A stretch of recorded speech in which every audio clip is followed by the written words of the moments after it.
سے نازل ہوئی تھی وہ آج اس طرح سے محفوظ نہیں ہے. اس کے ماننے والوں نے اس میں رد و بدل کر دیا ہے, تبدیلیاں کر دی ہے.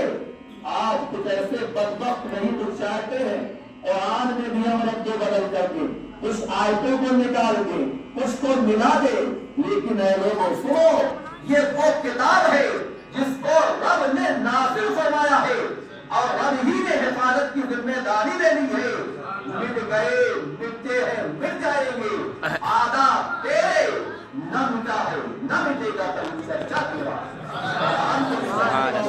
تو مٹ سکتا ہے لیکن قرآن میں کوئی فرق نہیں آ سکتا ہے. عزیزان ملت اسلامیہ, آپ ذرا غور کریں. قرآن سے پوچھے اے قرآن تو کب نازل ہوا, تو قرآن فرماتا ہے شہر رمضان الذی انزل فیہ القرآن.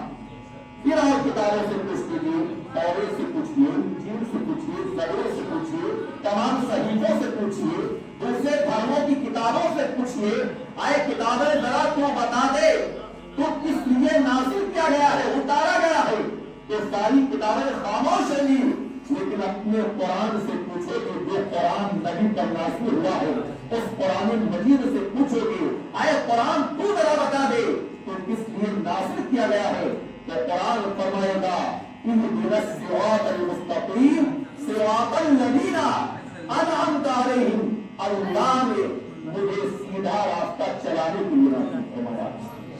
بتاؤ, قرآن سے آپ پوچھ رہے ہیں, قرآن جواب دے رہا ہے. اور اس کے بعد ساری کتابوں کو اکٹھا کرنے کے بعد پوچھئے اے قرآن, اے کتابیں یہ بتا تو کس نبی پر اتاری گئی, کس نبی پر بھیجی گئی, کس نبی پر نازل کی گئی.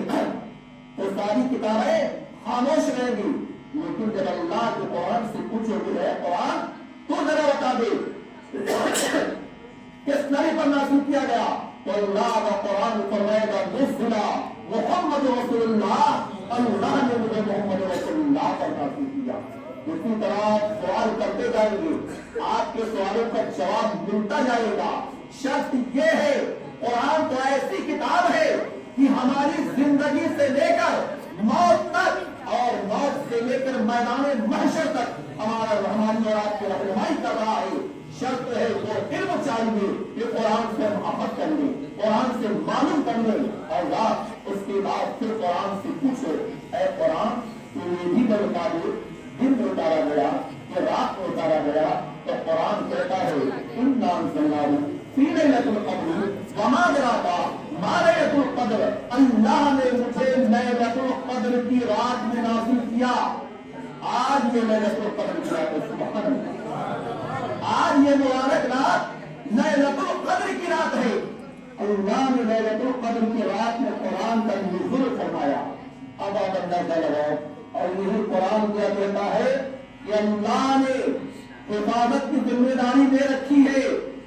اب حفاظت جب ہوگی تو اس کا کوئی بجٹ کوئی طریقہ چاہیے.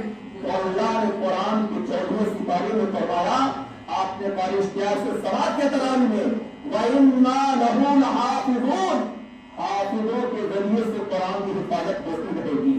اسی لیے تو ہم اہل سنت والجماعت کہتے ہیں اے لوگوں سنو, اگر تم کتاب قرآن کو مٹانا چاہتے ہو تو پورے دھرموں کی کتابوں کو اکٹھا کر لیا جائے, پورے دھرموں کی کتابوں کو اکٹھا کر لیا جائے. اکٹھا کرنے کے بعد سمندر کے حوالے کر دیا جائے, قرآن سارا اکٹھا کر لیا جائے, جو بھی سمندر کے حوالے کر دیا جائے.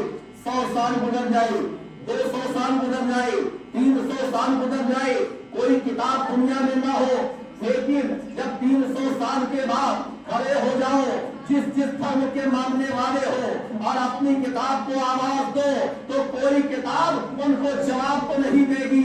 لیکن جب اسلام کے ماننے والے, اسلام کو چاہنے والے اپنے قرآن کو آواز دیں گے اے قرآن تو کہاں ہے, ذرا ندر آ جا, سامنے آ جا. تو جو کاغذ پہ چھپے ہوئے کتاب ہے, قرآن ہے, وہ تو نظر نہیں آئیں گے، لیکن قاری اشتیاق صاحب اٹھ کر کھڑے ہو جائیں گے، پڑھنا شروع کریں گے الحمدللہ رب العالمین سے لے کر والناس تک پڑھ جائیں گے۔ اگر کوئی کمی ہوگی تو صحافی فوراً حکمہ دے دے گا، اس کو صحیح کر لے گا، پھر کتاب نسخے کی شکل میں آ جائے گا، تحریر کر دیا جائے گا، لکھ دیا جائے گا۔ لیکن سب کی کتابیں تو لکھ سکتی ہے لیکن قرآن نہیں لکھ سکتا ہے، اس لیے کہ قرآن اللہ نے مومنوں کے سینے میں محفوظ کر دیا ہے، اور جب مومنوں کے سینے میں محفوظ کر دیا ہے تو بیٹھ کر قرآن کاغذ کے پر چھپا ہوا ہو یا نہ ہو، وہ ویسے ہی بیٹھ کر یاد کراتے رہیں گے اور سلسلہ چلتا رہے گا، قرآن کی حفاظت ہوتی رہے گی۔ اور یہ اللہ کے مقدس قرآن کو آپ نے استعمال فرمایا ہے، اندازہ لگاؤ قرآن کی کوئی قیمت نہیں دے سکتا ہے اور نہ کوئی حافظ قرآن مانگ